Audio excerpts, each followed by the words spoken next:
और व्यक्ति बोले हमें तो पता है पहले से ही, तो बोले आ जाओ पेपर ले लेते हैं, फिर पता चल जाएगा किसको कितना पता है। सुनने के बाद बता दो तो बता दें।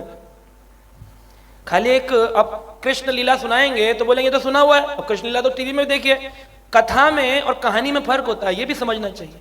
क्यों नहीं समझ में आता? एक बार हिज होलीनेस राधा गोविंद स्वामी महाराज, आपके गुरुदेव महाराज कथा करने गए एक जगह, तो किसी ने बोला, वो कथा कर रहे थे, प्रथम श्लोक जन्मादियस्य अन्वय वो बता रहे थे, तेने ब्रह्म हृदय आदि कवये, वो इसी श्लोक पर 3 दिन बोलते रहे। लोग जो थे वो तो बेचैन होते ही हैं, चैन होती नहीं उनके पास। तो बेचैन लोग आए, आकर के बोले महाराज जी कथा तो हुई नहीं, सप्ताह था, 3 दिन हो गए, प्रथम श्लोक स्तुति पर ही चल रहा है, मंगलाचरण पर, आगे कैसे बढ़े? महाराज बोले आपको क्या सुनना, कहानी की कथा? तो बोले फिर भी कुछ तो प्रसंग आगे बढ़े। महाराज बोले कल कहानी हो जाएगी। वो आए, उन्होंने भागवत खोला और उसके 335 मूल भागवत के 335 अध्यायों के नाम पढ़ना प्रारंभ किया कि प्रथम स्कंद में ये हुआ, दूसरे स्कंद में ये हुआ, तृतीय स्कंद में ये हुआ, उसके उपरांत चौथे स्कंद में हुआ, पंचम स्कंद में हुआ, छठम स्कंद में हुआ, सप्तम स्कंद में हुआ, अष्टम स्कंद में। 1 घंटा तक बोलते रहे और बोले इति भागवतम संपूर्णम। सुन ली कहानी? हो गए खुश? बोले कथा क्या होती है? बोले एक एक चीज के अंदर से टीचिंग्स क्या है, शिक्षा क्या है। महाभारत तो हमने भी देखा है, लेकिन क्या महाभारत से शिक्षा ली कि मुझे ऐसा नहीं करना है? तो वो जब तक हम गहराई में नहीं उतरेंगे तब तक हमें समझ में नहीं आएगा, क्योंकि भागवत को समझने के लिए भी कई वर्ष लग जाते हैं। अब हमारे साथ जो लोग जुड़े हैं 10-10 साल से जुड़े हुए हैं, और 10 सालों में इन्होंने कई बार भागवतम के पढ़ चुके हैं, सुन चुके हैं, और फिर जब मैं प्रवचन देता हूं कहते हैं ये तो आपने पहली बार बताया। तो मैंने कहा नहीं, पहली बार नहीं बताया, कई बार बताया, लेकिन अभी समझ में आया, क्योंकि चेतना का भेद है। तो शास्त्रों में 5 प्रकार की चेतनाओं का वर्णन किया गया है। पहली चेतना है जिसे आच्छादित चेतना कहते हैं। कैसी चेतना? आच्छादित। आच्छादित को अंग्रेजी में कहें तो कवर्ड कॉन्शियसनेस, पूर्ण रूप से कवर रहती है, जैसे पहाड़, वृक्ष, इनमें भी चेतना है। अब यहां पर आपके भीमनगर में द्रोणाचार्य आश्रम में जो वृक्ष है, जो प्राचीन पांडव वृक्ष है, इसने पांडवों को देखा होगा, द्रोणाचार्य जी को देखा होगा, तो उसमें चेतना है। और वृक्ष कभी मृत हो जाता है, जैसे हमारे इस्कॉन जुहू में एक वृक्ष था जिसने श्रील प्रभुपाद जी की लीलाओं को देखा, और अभी कुछ समय पहले उस वृक्ष ने अपने प्राण छोड़े, तूफान में वो पेड़ गिर गया, बहुत बड़ा पेड़ था, मंदिर के प्रांगण में। भक्तों ने उसकी आरती उतारी। जिस वृक्ष ने मंदिर के प्रांगण में अपने शरीर छोड़े हैं वो सीधा वैकुंठ को गया।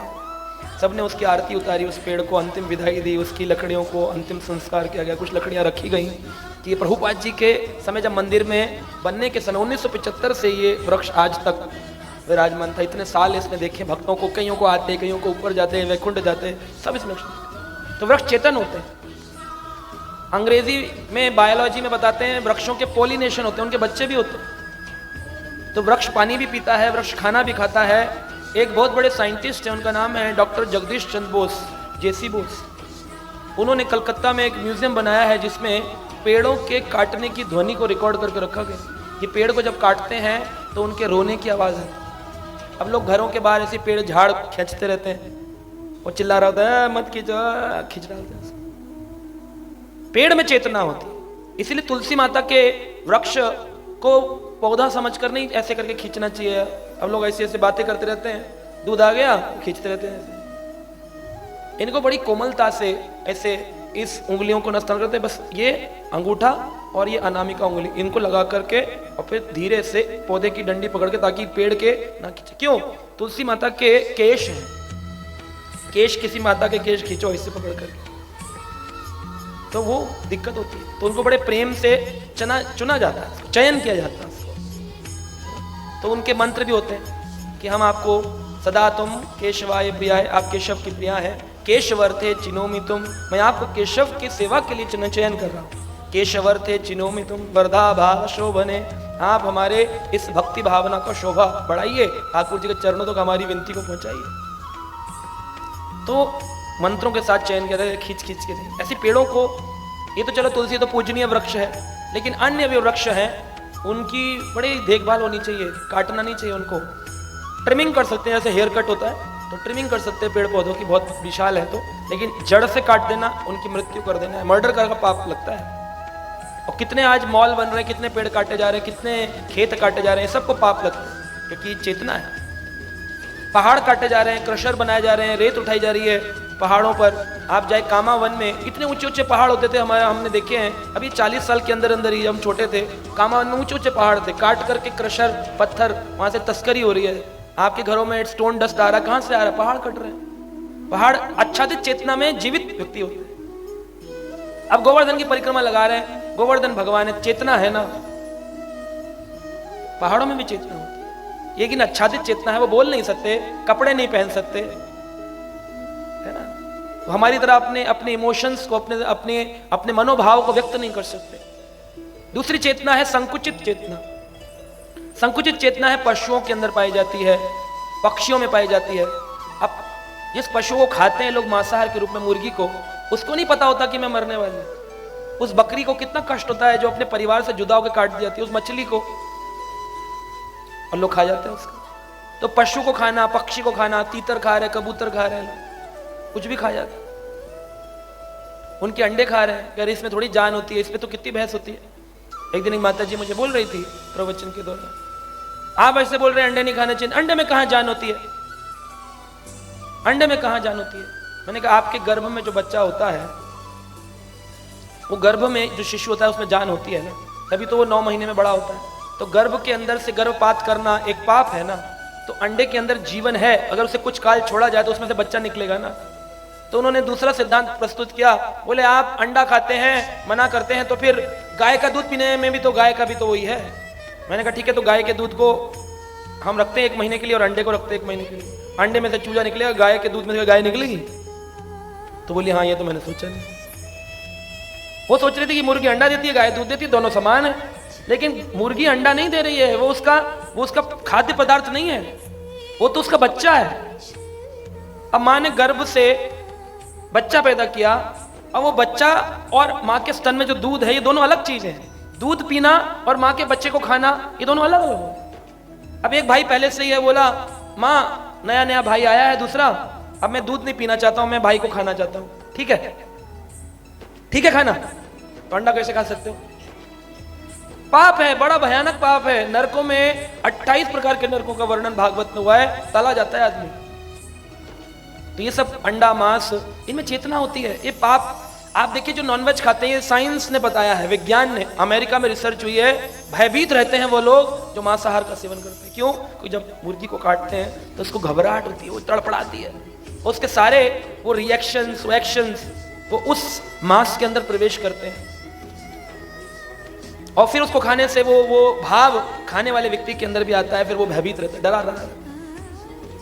तो इसलिए यह संकुचित चेतना वाले पशु पक्षी को खाना, ये मांस खाना एक बहुत बड़ा अपराध है, पाप।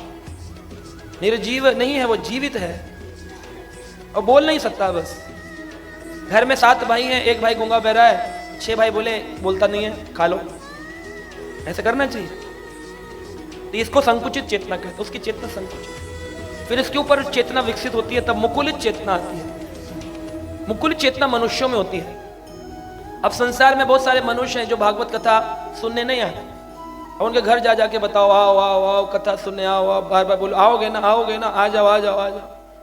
लड़की की शादी हो रही है, इतना बुलाना पड़ रहा है। भगवान की कथा है ना, क्योंकि इनको चेतना नहीं है। इनकी चेतना कौन सी है? मुकुलित चेतना। मुकुलित चेतना वाला व्यक्ति को कितना बोलोगे, उसकी आवरण ऐसा है, आत्मा पे आवरणात्मिका शक्ति ऐसी उसको नशे में मुक्त की है, उसको पता ही नहीं चलता। शराबी जब शराब पीता है, मदिरा पान, उसको बोलो तुमने क्यों पी? मैंने नहीं पी। अरे तुमने पी? अरे मैंने नहीं पी। और अजीब अजीब हरकतें भी करता है, नाचता गाता है, उलझुल हरकतें करता है। क्यों? भगवान की माया की एक शक्ति है, प्रेषित आत्मिका शक्ति, तो वो व्यक्ति को उठाकर गर्त संसार में फेंक देती है। तो शराबी गड्ढे में गिर जाता है और जाकर के गड्ढे में पड़ा रहता है पी करके, लेकिन फिर भी अगले दिन पीना नहीं छोड़ा, पीना नहीं छोड़ा। एक शराबी था, शराब पीकर मदिरालय से बाहर निकला, रास्ते के आधे रास्ते पहुंचा था, घर बिल्कुल सीधी दिशा में था। तो लोग उसको क्या करते थे, शॉल पहनता था, कवि था, तो घुमाकर खड़ा कर देते थे और धक्का दे देते थे, चलता चलता घर पहुंच जाता था। लेकिन एक दिन क्या हुआ, जब आधे रास्ते पहुंचा तो वहां पर पानी बिखर रहा था, तो टैप होता है ऐसा वाला, तो बोला पानी बिखर रहा है, बताओ कैसे पागल लोग हैं, मुझे शराबी कहते हैं, अपने आप को समझदार कहते हैं। ऐसे करके टैप बंद किया और शॉल को ऐसे करके फिर शॉल नीचे लटक गया, तो खुद भी घूम गया। चलता चलता गेट पर पहुंचा, देखा तो फिर मदिरा ले आ गया। बोला क्या बात है, पूरी रात चला, घर नहीं पहुंचा, वहीं का वहीं। फिर चलना शुरू किया, फिर आधे रास्ते आया, फिर वहाँ आधे रास्ते में आकर के देखा टैप फिर पानी बिखर रहा है, फिर बंद किया, फिर शॉल लटक गया, फिर घूम गया। तो अब ऐसे जो लोग हैं ये घूम जाते हैं, फिर सुबह आकर के नशा नहीं उतरा इसका, क्योंकि जितनी बार जाता था फिर पीता था, तो सुबह आकर क्या कहता है, ये नल का किया धरा है जो मैं घर नहीं पहुंचा। बोले क्यों? जितनी बार मैं आता था मैं इसको बंद करता था, ये रोड घुमा देता था।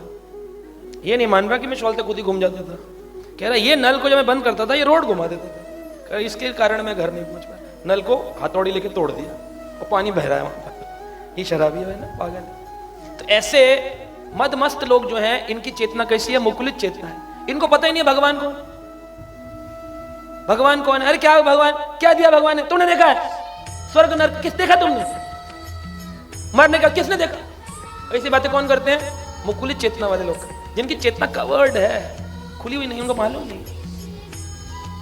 भगवान की दो शक्ति, माया शक्ति, अवरात्मिका शक्ति ने कवर करा है और प्रेक्षात्मिका शक्ति ने उठाकर फेंक दिया गर्भ संसार में।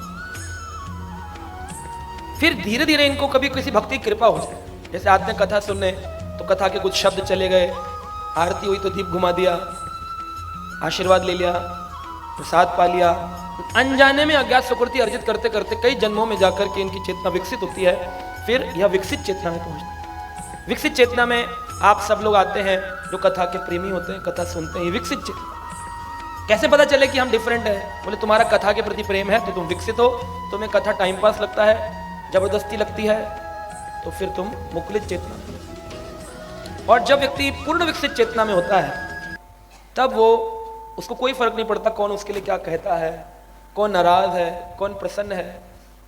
ब्रह्मभूत पवित्र स्थिति में पहुंच जाता है। ब्रह्मभूत प्रसन्नात्मा न शोचति न कांक्षति, ब्रह्मभूत प्रसन्नात्मा न शोचति न कांक्षति, समा सर्वेषु भूतेषु मद्भक्ते लभते परम। यह सिद्ध पुरुष होते हैं, जैसे हमारे आचार्य गण श्रील प्रभुपाद आदि, ये पूर्ण विकसित चेतना के हैं। तो इसलिए व्यक्ति को जब तक पूर्ण विकसित चेतना ना आए उसको समझ नहीं आता है। क्यों? कलयुग में तो ये ज्यादा मुश्किल हो गया। बोले सतयुग में जब लोग कथा सुनने बैठते थे, प्रहलाद कथा सुनाते थे, तो हिरण्यकश्यप लोगों को आके मारता था। बोले नहीं, कोई कथा नहीं सुनेगा, सिर्फ बोलो जय हिरण्यकश्यपु। नहीं बोल सकते तुम जय गोविंदा, जय कृष्ण, जय, सिर्फ क्या बोलो? जय हिरण्यकश्यपु। त्रेता युग के बाद द्वापर, सतयुग के बाद त्रेता युग आया। त्रेता युग में लोग कथा सुनने बैठते थे, तो रावण ने कहा ये क्या राम राम राम राम करते, ये राम राम राम कर रहे हैं, मेरी पूजा क्यों नहीं करते? मैं तीनों लोगों का स्वामी हूं। कुंभकर्ण, अपनी पत्नी को बोलो जाकर के इनकी आंख पर बैठ जाए। तो उनकी दो पत्नियां हैं, निद्रा और तंद्रा। तो जब कथा सारा प्रारंभ होती थी त्रेता युग में, तो पहले तंद्रा आती है, अंगड़ाई, कथा सुनते सुनते ऐसे मन होगा, थोड़ा पीछे कर लें, कमर लगा लें, आंखें झुकने लगेंगी। और उसके बाद फिर निद्रा आती, खराटे आते हैं, पराठे खा के आया कथा सुनने, फिर खराटे मारते, निद्रा आएगी। तो ये कुंभकर्ण नहीं चाहता था, रावण नहीं चाहता था कथा सुने। वो द्वापर काल आया, जो भी लोग कृष्ण की पूजा करते थे, कृष्ण को भगवान मानते थे, कृष्ण को सखा मानते थे, कृष्ण को अपना मानते थे, कंस उनका वध कर डालता था। ये द्वापर काल में कंस बहुत बड़ा राक्षस है। बोले कलयुग में न रावण है, न कंस है, न हिरण्यकश्यप है, तो यहां कथा कैसे नहीं सुन पाते? बोले यहां कथा सुनने बैठते हैं तो मोबाइल बीच में आ जाता है। तो कलयुग का राक्षस कौन है? मोबाइल है। तो इस मोबाइल को छोड़ करके आना चाहिए। यहां पर भी लोग लगे रहते हैं फोन पर, मैं कथा में हूं, मैं कथा में हूं, मैं कथा में हूं। बोले कहां हो भाई?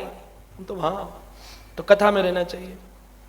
तो इस प्रकार से यह कलयुग में मोबाइल व्यक्ति को आगे नहीं बढ़ने देता है। मोबाइल में कथा सुनने जाओ तो ऐड आगे नहीं बढ़ने देते।